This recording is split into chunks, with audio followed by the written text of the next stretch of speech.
এদিকে লোকবলের অভাবে ঝুঁকিপূর্ণ হয়ে পড়েছে হবিগঞ্জের শায়েস্তাগঞ্জ আখাউড়া রেল সেকশনের ২১টি রেল ক্রসিং। কাগজপত্রে লেখা প্রতিটি রেল ক্রসিংয়ে ৩ জন করে দায়িত্ব পালন করছেন, কিন্তু বাস্তবে আছেন মাত্র ২ জন। অনেকে আবার গেটম্যানের চাকরি ছেড়ে চলে গেছেন অন্য কাজে। ফলে প্রতিদিনই ঝুঁকি নিয়ে চলছে বিভিন্ন যানবাহন। শাকিল চৌধুরী তথ্য ছবিতে প্রতিবেদন। হবিগঞ্জের মাধবপুর উপজেলার ছাতিয়ান ইউনিয়নে ট্রেন চলার সময়ও এই রাস্তায় রেল ক্রসিংটি খোলা, কারণ রেলগেট নামানো ওঠানোর কোনো গেটম্যান নেই। শায়েস্তাগঞ্জ আখাউড়া রেল সেকশনের ২১টি রেল ক্রসিংয়ের প্রায় প্রতিটিরই চিত্র এমন। এ কারণে বেশিরভাগ সময় রেলগেট না ফেলায় ঝুঁকি নিয়ে পারাপার হয় যানবাহন। এখানে আগে গেটম্যান ছিল, আজকে ৬-৭ মাস ধরে কোনো গেটম্যান দেখি না।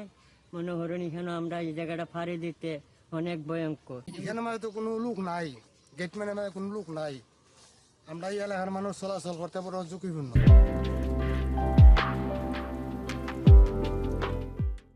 কাগজে কলমে প্রত্যেক রেল ক্রসিংয়ে গেটম্যান আছেন ৩ জন, কিন্তু বাস্তবে আছেন কোথাও একজন, কোথাও ২ জন। আর ছাতিয়ান রেল ক্রসিংয়ে একজনও নেই। এসব রেল ক্রসিংয়ে যারা দায়িত্ব পালন করছেন তাদের সবাই নিয়মিত মজুরিও পান না।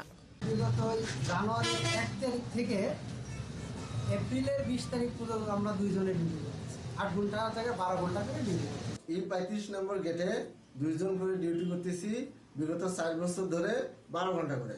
অন্তত ১২-১৩ মাস যাবৎ ২ জন ডিউটি করতেছি। আরেকটা লোক দিলে কর্তৃপক্ষ আমাদের জন্য খুব ভালো হতো। রেলওয়ের এক কর্মকর্তা জানান, রেলগেটের খালি জায়গায় স্থানীয়ভাবে নিয়োগ দেওয়া যায় না, তাই চাইলেও তারা কিছু করতে পারেন না। ওই পদের জন্য তো চাইলেই আমরা লোকবল দিতে পারি না। হ্যাঁ, যার কারণে এটার জন্য সময় নিতে হয়। আমরা চিঠি লিখি, তারপরে একটা লোকটা মঞ্জুরি হয়, তখন আমরা ওইখানে লোক দিতে পারি। যানবাহন চলাচল ঝুঁকিমুক্ত রাখতে হবিগঞ্জের সব রেল ক্রসিংয়ে প্রয়োজনীয় গেটম্যান নিয়োগের দাবি জানিয়েছেন এলাকাবাসী। মনিরা কাজুরি, ৭১।